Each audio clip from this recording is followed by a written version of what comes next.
What's good, YouTube family? Welcome to this month's episode of the Grown Up Podcast. Now, today you will only be tuning into a portion of the full episode that is uploaded on all audio streaming platforms. I'm currently working on adding a video element to the podcast, but the only video element that I have right now is the video element that I can attach to when I record interviews remotely. So that is why you guys have been getting these only interview style remote side-by-side visuals as part of this podcast.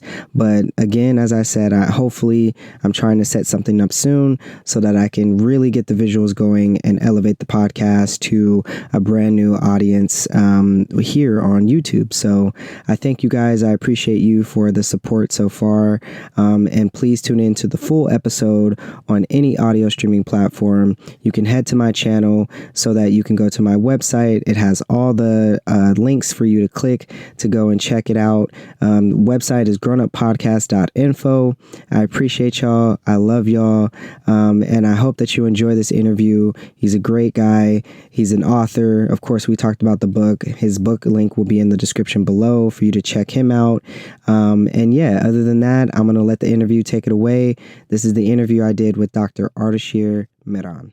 What's good, everybody? Welcome back to the Grown Up Podcast, where you already know what we do. We share perspectives in the best way possible. Sometimes I rant and rave and bring guests. And the other parts of this podcast is we bring individuals on to create a community of positivity through uplifting each other and sharing each other's perspectives and, of course, their endeavors that they are into. So today I'm excited to have this gentleman joining me. We're going to have a really good episode for you, a really good interview.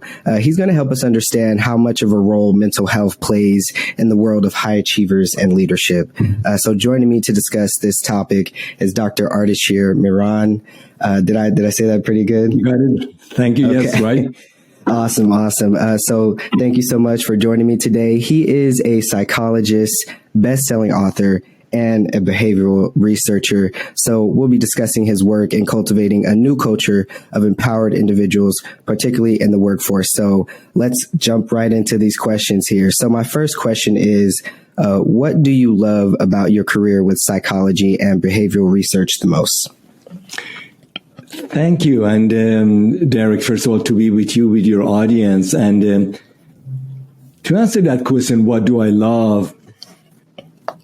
I didn't know what I love, and I was doing my work and enjoying it for over the years. And what I love right now is to challenge the way we think about mental health, mental illness, even the term mental illness, mental health, it indicates mental like our head, that the experiences we have, it's in our head. Absolutely. That is in our brain, that there's a trend, seismic shifts happening in the field of psychology, well-being, that what we're learning, what we experience is not in our head, is in our body. The whole nervous system changes. And what I love the most is inviting the listeners, inviting whoever listens to me, that mental illness, we got it backwards. We think mental illness, depression, anxiety, ADHD, PTSD, you name it, are causes. Broken brain, chemical imbalance. No, they're not. These are consequences. The consequences of what? Of a life unlived.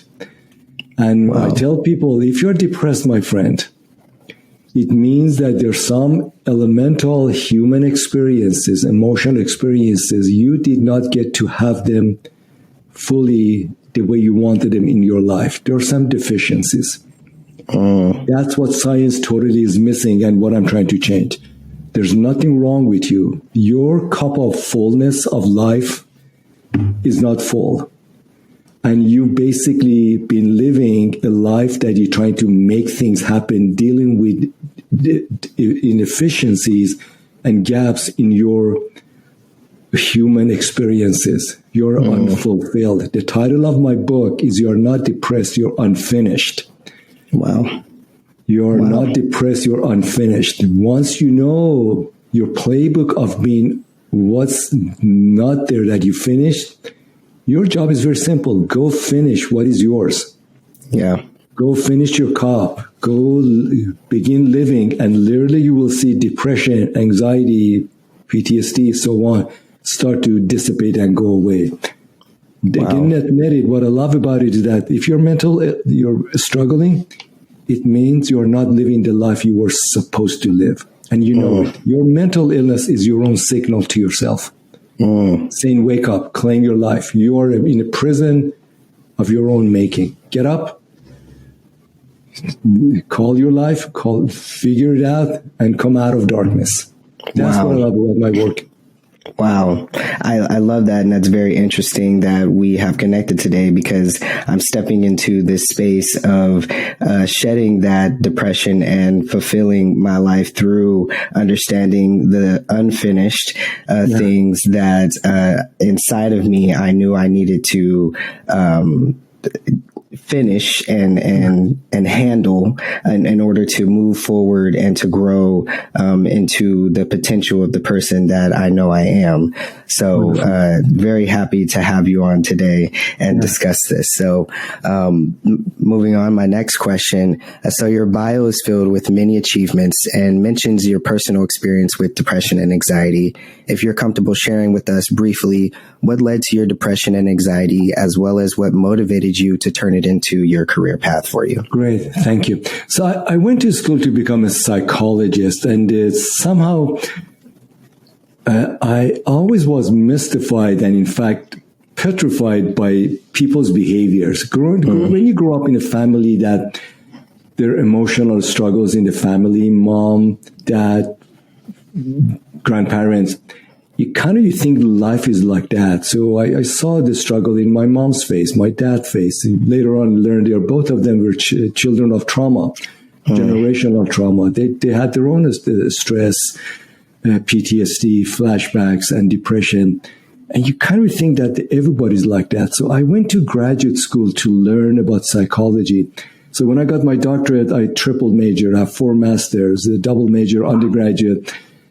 It wasn't that I was after credentials. I was trying to solve why people get emotionally ill and why on earth healing takes so long. So it was around my mid-20s that my sense that I'm depressed came to focus for me. This is something important to pay attention to.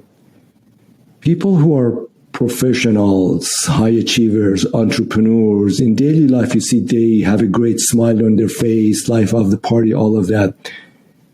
Many of them are struggling internally. They mask it. Because they have a house on the hill, great spouse, they have wealth, fancy cars, you think they're doing well. Many of them don't. And they come to tolerate it, that this is life, deal with it. What we know from research, people in senior roles, senior professionals, they have 2 to 3 times higher rate of depression, anxiety, bipolar, obsessive compulsive, addiction, and suicide. But they learn to mask it and think this is it. And I was trying to figure out, why is that? And why do we numb ourselves? My dad, my mom, they raising kids, all of that, but they were internally grieving. My work was trying to figure out why, what is the darkness inside that we have to carry through life? And the reason my work is all about, we psychologists, we love labels. We love saying that you're depressed. You have you have depressive, major depressive disorder. We have 5 categories of depression, 5 categories of anxiety. All that. They're all irrelevant to me. People who come to me for the therapy these days, they even go like this, say that, you get me. You don't use labels. And I tell people, illness is an expression. Illness is not affliction, is not you go to this prison cell, stay there. Basically, you express your frustrations through certain ways of being. You're expressing yourself. And in many of those people I mentioned, they are doing well. And I was very mystified. When you're sitting on depression and anxiety and you don't deal with that, it shows up in your body. Well, a lot of women deal with gastrointestinal problems, diarrhea, constipation, leaky gut, so many problems. Men is cardiovascular, blood pressure, heart problems, sudden heart attacks. And many people sit back problem, lower back problem, neck problem, jaw problem, and then another data point, you and I are from California, Kaiser Permanente. I used to work for Kaiser, and this is a known fact. Every day, across Kaiser, in fact, I believe across all the medical system throughout the U.S., every day in adult primary care, up to 1/3 of visits are complaints about, like pains, aches, and so on. But really the cause of that is depression. Doctors know this. These are called functional illnesses. There's nothing wrong with you. They do tests, MRI. There's nothing wrong with you, but you're aching. These are all. So when we sit on mental struggles, we don't resolve them. Anxiety, depression, trauma, PTSD, our bodies start to break down. Wow. In fact, we know from research, longitudinal research, is that adult children, adverse childhood experiences. It's a longitudinal, hundreds of thousands research. A lot of complex illnesses, multiple sclerosis, cancers. When you look at them, these are roots to childhood emotional struggles, poverty, trauma, abuse, and so on, neglect. So emotional struggles, when not addressed, resolved, they are like energy, like acid in the pipeline of the house. It wears us out. So part of that, the reason I became very interested in, that I would see in my corporate world, so many people have aches and pains that they keep popping Advil, Tylenol, but there's something else is going on. Fix that. So that's what really went here to really solve problem. We are designed, human being, for healing. And yet we've come to accept and tolerate illness, mental illness, versus resolving it, addressing that point blank. Yes, 100%. I couldn't agree with that anymore.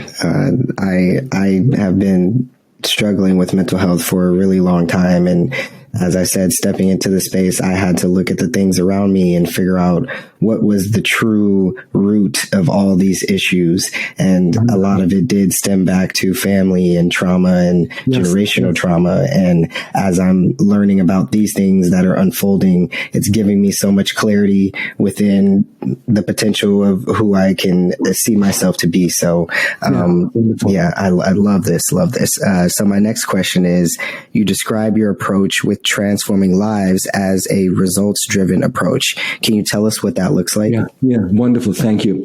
So I was trained in a classical psychoanalysis therapy that you go to therapy, and typical therapy session is that what brings you here, what brings you to this session, what's on your mind, what's overwhelming, the pain, and you're trying to understand what led to here, what are your options, what you're trying to avoid, what's difficult, what's possible, and find a way to take your life back in a step-by-step. Those results about symptom or struggle related issues, they take a long time. So when I realized I was depressed over the years in New York and San Francisco, I went to 7 psychologists, psychiatrists, medications, so my situation would get better, but didn't quite get resolved. So my book is bringing to life to humanity that we humans, we have from birth to death 7 enduring emotional needs. If you go look at the Old Testament, New Testament, the scriptures, all the books throughout the ages, these needs have been around us. Nobody's put them together. So once you know what those emotional needs, which I call them the Bill of Emotional Rights, that those are as elemental as our civic rights, community rights. And these rights, at essence, they are very biological. That we as human being, a species, we are designed to experience, fulfill, and live within them. Once you know that, it can be a part of the fabric of how we raise kids, schools, workplaces, families, place of worship. Once we do that, the journey of healing can be a lot faster, because instead of tell me what's wrong with you, what's the matter, what is better, you go about what is missing, what is lacking, what would fulfillment looks like for you. The journey of healing comes to two things: a sense of integration. That's when we become emotionally ill, depression, anxiety, trauma, PTSD. We break ourselves as a way to survive. We don't feel our feeling. We don't feel our body. We hold back what we need to say. We tolerate. We become a nice person to get by. The journey of healing is integration and fulfillment. We are designed to live in a state of fulfillment. Fulfillment doesn't mean driving Ferrari. Fulfillment means that there's an element I'm living with what emotionally is meaningful right at this time. Yes. So once you do that, going to the result orientation, healing can be a lot faster, can be more transparent. You know cause and effect. You know what's missing. You know what you need to do. And longer lasting. So when people work with me, I share with them, you don't need to come to therapy with me for months, weeks, and months and months. Usually in 5 sessions, you get so much work done, so much advancement, including from the first session. Then we can contract for another 5 sessions. The goal is, once you know, you can read yourself what's missing, you can self-heal, self-guide, and be in journey of emotional liberation. Yes, 100%. I truly believe that, because as I've been speaking this whole time, I've been living that currently. And I feel as though I'm now essentially fine-tuning who I am. Because whatever's coming next, I'm going to need those fine-tuning skills as far as dealing with the generational traumas and things like that, and noticing and recognizing when I need to be better in this area and step back in certain things. So it's a journey, definitely, but it's amazing though. So my next question, let's finally get into your last professional title, which you mentioned earlier about your book. You're an author. So tell us about your journey of becoming an author and how rewarding has it been for you to continue making an impact in people's lives through extending your knowledge into households around the world. Great. Thank you. It's been a very rewarding journey and unexpected journey. So I didn't know I'm writing a book. In some way, basically, I was trying to figure out 2 questions. What is depression, and why is depression takes us so long to heal? So I was researching over 30 years, taking notes, cross-referencing academic research, clinical research, and a body of work gradually came to focus. And I identified 7 enduring human needs, which I mentioned, which is the need is all manifestation. I belong. I'm boundless. I'm complete. I matter. I make, I am, and I soar.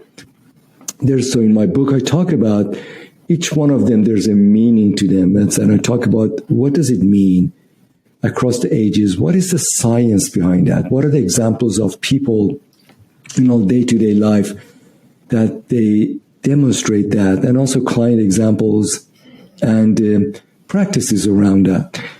So I was building this, and about a year ago, people who know me, this is Ardeshir, I saw some post you did they wrote a short article.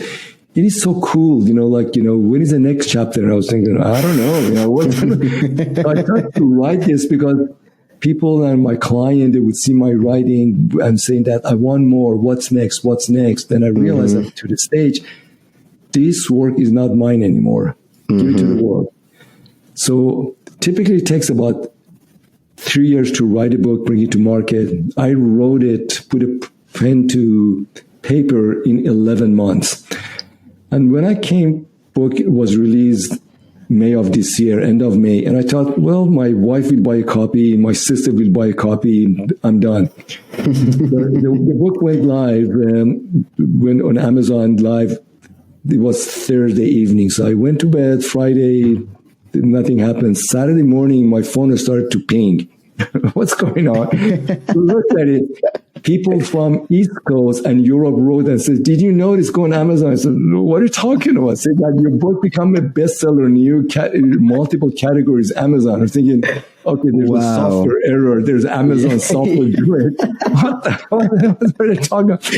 So people were buying the book and recommending it. And then we became the bestseller, release bestseller within depression, mental illness, spirituality, alternative medicine. And what they really were, people wrote me, and that gave me energy, conviction. People wrote, says that you bring a language of hope. Language of hope that this is not a book, you're depressed, here 5 ways to reduce depression. It's a language that actually we don't get depression. It's not it's not to fix you, it's about inviting you to live fuller. And people who write says that language, you're unfinished, says, I get that. I know what it means. And people wrote, says that I recommend this book to my own therapist, like to the family. Grandmother wrote me. There's one woman that really moved me. She, from Midwest, professional woman, said that a few nights ago, I was praying to God to take me out for death. I came upon your book. Right away, I bought an ebook of that, started reading that, and I ordered a hard copy. Your book saved me. So when you go on my website, you see a lot of a statement that people say that somebody finally speak the language of hope to me. That's the word, that it's not about contain your brokenness. Is your brokenness is a language how you become a fuller person. Wow. Yeah. So to your point, that's my work. Tell people that, and my bigger work is to disrupt the field of mental health. We practitioners have fell in love with medicalization of healing. That and we're stuck. We are not coming out of it. Everything is medicated. Everything, you need longer term therapy and so on. And my ultimate life and goal, when I leave this earth, on my tomb, that the following words will be written: that he helped discover the cure for depression and ease the suffering of millions. I love that. I love that. Love that. It sounds to me that essentially you had a desire, a passion for a question to be answered, and you happen to be that answer to the question. And then you just kind of fell into becoming an author, and that translated into, many households and essentially saving lives. So, wow. Well said. Yeah, thank you. And in fact, the way what you mentioned, people said, wonderful. So, and the way you mentioned about my academic education, all of that. Yes, that was helpful. What really helped was my own, and you read this in the book, life struggle, mental health struggle. And at exactly 2012, while I was successful, executive, making good money, role model, life of the party, I was praying to God for death. I thought that I cannot go on. I have nothing left inside. It is the power of the suffering that at what point, there's a specific day, the 3rd August of 2000, Sunday, on 2012, that epiphany happened to me. I start to ask different questions. So I learned this work in the school of life, not academic school. So part of that is that now when people come to me, they say that you get me. You get me. And I don't talk the language of therapy, clinical diagnosis. I talk the language of humans. I get what it means when people come and says, I'm suffering and I want a way out. I know because I've been there. And and you can come out of it. Wow. This is heavy. I hope people are going to connect with this and get the gems that they need to from this. So, I just want to touch on this one more time. You've mentioned the Bill of Emotional Rights. If you could just give a bit of a deeper concept to that so that people can connect with that a little bit better and want to, pick up your book and understand that. Thank you. So the Bill of Emotional Right, wherever you're sitting, dear listener and Derek, I invite you because these are not something you read. These are felt in the body, in the whole mind, body, spirit. I invite you just sit comfortably and let my words wash over you. The first emotional need we have, it happens at the time of birth, even in a mother's womb. It is the need, I belong, sense of belonging. As the child comes to this world, whether it's the mother or a guardian, the very first act is holding the baby, rubbing baby's face. The baby cries, then he's hungry. The need is fed, like soothing the skin and comforting the baby, responding to his or her needs. It's a sense of the baby comes to this world and feels that there's somebody holds me, sheltering, connected. That sense of belonging. I belong to somebody, and very soon that somebody belongs to me. I have a need, that person. It's the essence of connection. It's about love. It's about being protected. It's about being safe, and my tribe is around me. What I just shared with you is really in the poetry. It doesn't happen for a majority of people. You come into the world, mother in best situation is busy. Right. The mother is distracted. Could be other family, could be financial issues, could be whether there's a partner is there or not. So children learn from the beginning, love and connection, it comes and goes. It's unavailable or it's conditional. I need to be certain good, happy, smiling kid to be loved. And then worse, they get punished, they get abused, they get assaulted. So sense of I belong is very essence and lasts the entire lifetime. Many of my clients who come to me, these are professional, men and women, different ages. They have an enduring private sense of isolation. I'm married, I'm dating, but no, my partner doesn't know me. They see a person, they see a position, but sense of connection. And that's, and I talk about there's a sense of attachment. And then that's how we get attached to status, to Ferrari, to drugs, that we try to numb ourselves. So that's the sense of I belong. It's very profound and lasts the entire lifetime. The next one that comes right away is a sense of I am boundless. That we human beings, like Derek, right now, you and I are sitting on a chair and communicating through basically our upper body, our words. That's very unevolutionary behavior. We humans are like lion or lionesses in the savannah in Africa. We operate with our entire body. We think, we know from research, when we think, our entire body is involved because we think, we see, we hear, we experience how we move. You bring your arms and legs with our torso. The 20th century has made all of us, basically, our bodies become a transport mechanism. Bring us from the car and the train and airplane, put us a place and just become talking head. What happens, part of the mental health issue is that we don't use the power of the body. Why does that matter? Emotions are in our bodies. We don't feel anything in our head. We have words. We can organize. We can analyze.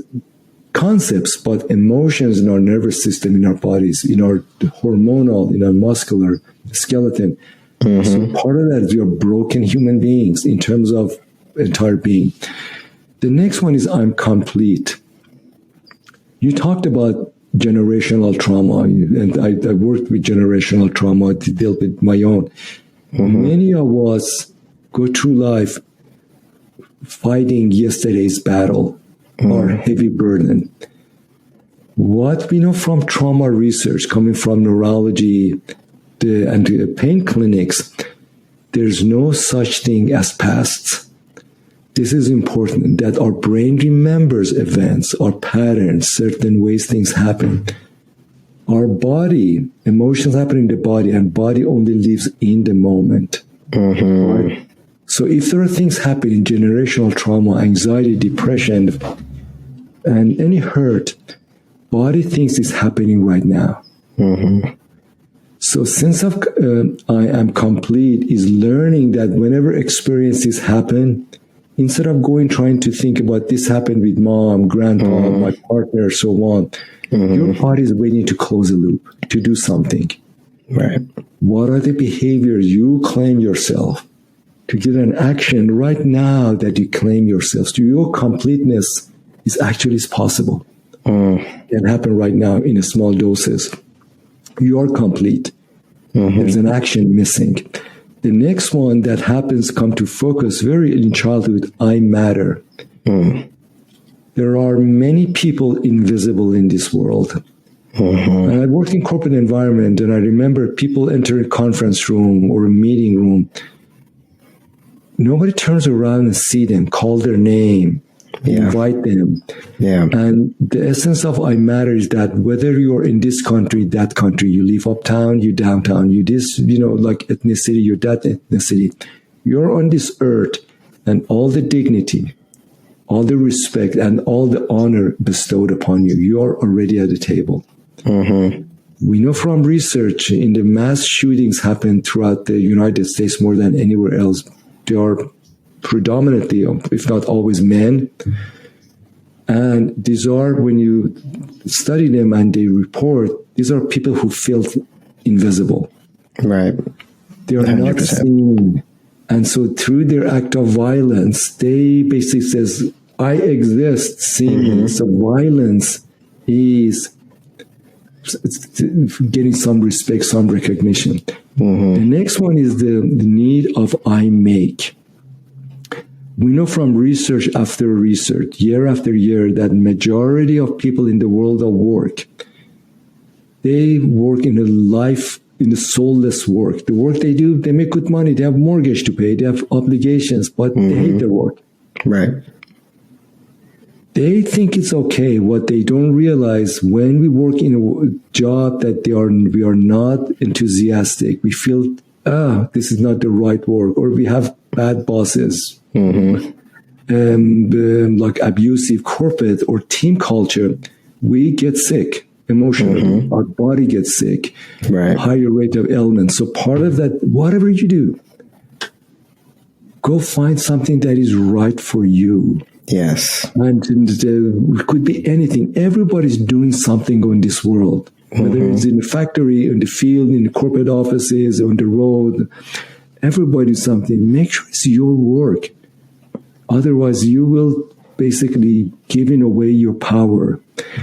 The next need is the need of I am. I am is that your voice, your soul melody. Is that everybody has a voice, everybody has a conviction, everybody has a confidence. Many people hold their voice back, what they really believe in. And it doesn't mean it's the best idea. A lot of time it's not, but it's your voice. It's your belief. It's your opinion. Are you sharing what you believe in? Are you claiming your space among other people? So are you at a place that you're equal and you're heard? So instead of, for many of us, learn to go by, to get by as a way to be a nice person. Yes, you can be a nice person, but also have a point of view. What is your point of view? What do you want to say? The last need that comes into focus in late 20s, early 30s is the need of I soar. Behind me, there's a statement on a board by Maya Angelou. And it says, my favorite poet. Yes, there's no greater agony than bearing an untold story inside you. It's from the book, I Know Why the Cage Birds Sing. Yes. There's no greater agony than burying an untold story inside you. Everybody has a story. Everybody has a purpose. Yes. 8 billion people, 8 billion story, and we give our story away. That it's like a volcano inside your heart. Are you hearing it? So when people reach out to me, all the way to grandmother says, I know there's a story. I know there's a Michael Jordan or Serena Williams locked up inside me, and I feel it. I feel the cry of the soul. How do I become that person? Once you do that, you almost rock a rocket ship. You soar. Part of the journey of healing, once you do that, you will see your depression dissipate and becomes fuel. Depression means these 7 needs, in some of them, they are being dormant, they've been violated, or some of you be led to believe you don't deserve them. They're yours. Parents don't give it to us, society's teachers. They're yours. These are your rights, your birthrights. Yeah. Once you claim them, those needs, you see your life transformed. Absolutely. I 100% agree with everything you said. There's nothing further to say to that. Thank you. As we wrap this up, I have 2 final questions here for you. So what has been your greatest accomplishment, and what has been your greatest setback? To be honest, the greatest accomplishment is the woman who said, yes, I do, and married me. Love that. My wife, her name is Jeannie, and she's a beautiful girl, American girl from Buffalo. That we both found each other when we were both in our 20s and both struggling students. We didn't have any money. We just had big dreams. And we supported each other. She's a very successful business owner. She makes children's games. And the part about the marriage that lasts, all these years, we both found that deep down we are wounded children, both of us.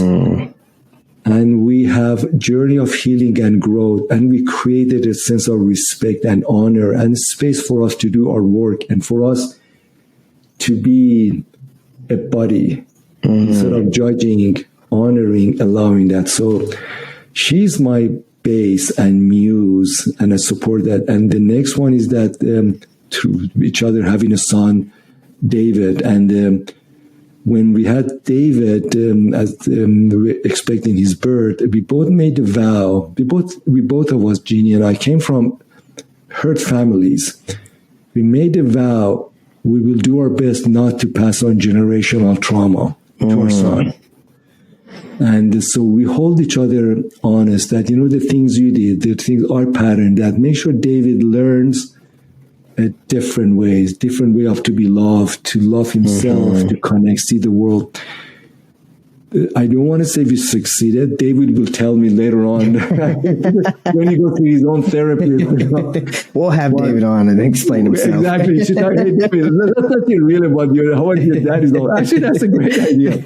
But it says that a lot of things we heard that so David knows. I apologize to him all the time. David, that screwed up. That I shouldn't have said that. Can we try again? That to help him to learn in here and now to do that.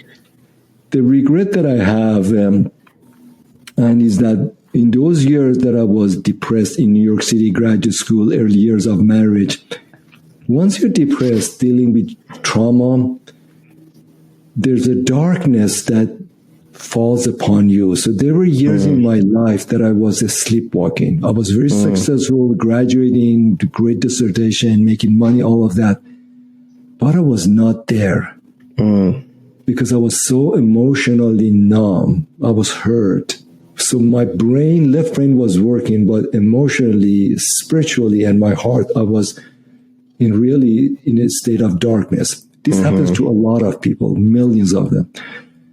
So those years, I would see roses come and go, but I wasn't there. And so I can't get those years back. It's hurtful and painful to know that. But I'm thinking, I don't know how long I have on this earth. As long as I'm here, I will not be in daydreaming and then like almost behind the looking glass. I will live. Doesn't mean it will be right, but I will be here doing my thing, sharing, inviting, being here among others and live. No more sleepwalking and living behind the windows. Yes. Well, I can absolutely tell you by being here and joining me today on the show, you're already doing that. So thank you, Derek. Thank you. Absolutely. It's been a pleasure having you on. And I have one final question before we wrap things up. So I want to end on a light note.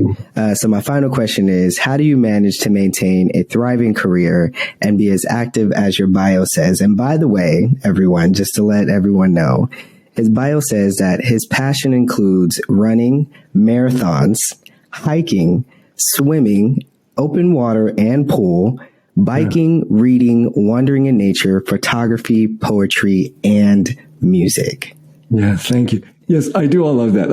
I just, that saved me. So I've done San Francisco Marathon twice, even though with aching knees back, and I've done swimming from Alcatraz, Wow, yeah. That is a crazy swim. So part of that, there's essence for that. People think that I'm very strong and all that. That's not the case. Once you see outdoors, part of that, the way that environment I grew up, by heritage, I'm Iranian, and I grew up in a small town in Iran by the mountains, like almost like Colorado, Rocky Mountains type.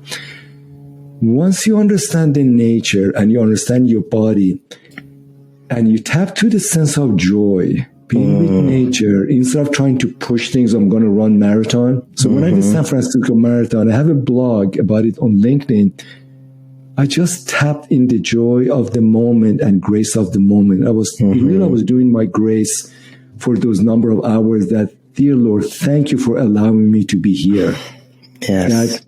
And I'm blessed to be here. I'm grateful to be. So I was crying and I was running and I was filled with energy. Wow. With joy to the point I wasn't feeling pain, anything like that. So it was a state of grace that I was in a state of joy. So when I exercise, go to nature, and Northern California nature parks, going to Half Moon Bay, they're close to us. You just go there and you surrender versus trying to crush it. So just nature will pull you in. The roads, the paths, the terrain will pull you in. Just be there and the energy of the nature. So that's what I do. And that's how I find my healing. Just be there with the nature. So in fact, you don't see my other side of this, but I have so many, this is a big pine cone from Lake Tahoe. And I can show you one more thing. So 2 weeks ago, I was walking to a local park and I saw this is a bird's nest. Whoa. Of a dove. So I use this, brought it as a rhythm, message of life that there's a nest and then there's a beginning. So I see this wisdom. I don't need to go to library, to massive museums. Wisdom is just around us. Right outside my door here is a green apple tree. I planted it. And so there's a small table and chair over there. Whenever I feel I need inspiration, I go sit there by the apple tree and I lose myself looking at each leaf, the beauty of the leaf, the vine, and see that this tree was this tall. Now it's about almost 9 feet tall and it's growing. I'm thinking, that's miracle. That's beautiful. So that's how it fills me up. Yes, I love that. And I just want to share that in my new growth, it feels as though the trees are greener, the grass is greener, You know, the bugs I feel more connected to them. I don't want to harm them. I want to just coddle them along. And yes, I feel so much more connected to the earth and find joy in the everyday. That's right. So it's been such a pleasure to have you on today's episode. Thank you so much for joining me. Please don't get out of here without sharing any final thoughts that you would like to share with the audience, any personal shout outs you would love to give, and please let them know where they can get your book. You Are Not Depressed, You Are Unfinished. Thank you. So folks can find me on my first name, last name. You do a Google, I will come up. You can go to my website, which there will be a lot more snippets about daily manifestation things to do. So my website is www.ardeshirmehran.com. An invitation to audience. People ask me, so Ardeshir, where do I start? Two things. Follow with the energy.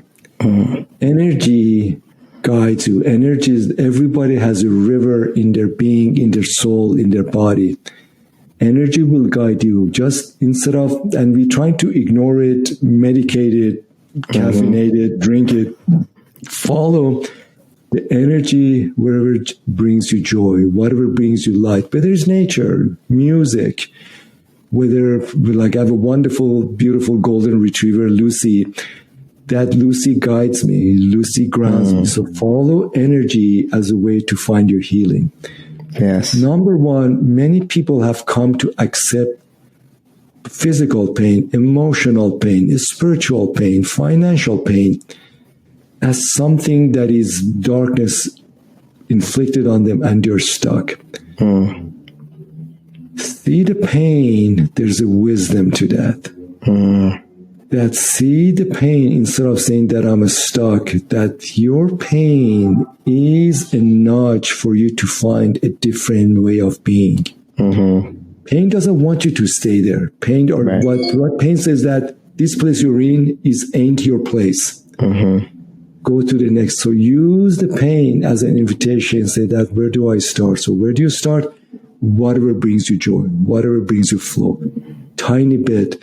And lastly, once you go to that emotional rights and you read them, people write me, says, oh my gosh, I didn't know there have been gaps in my life, that I've been having a loveless relationship, a job that torments me, or I've been holding back my conviction, or I'm looking for my purpose. Once you do that, you suddenly says, no more, no more.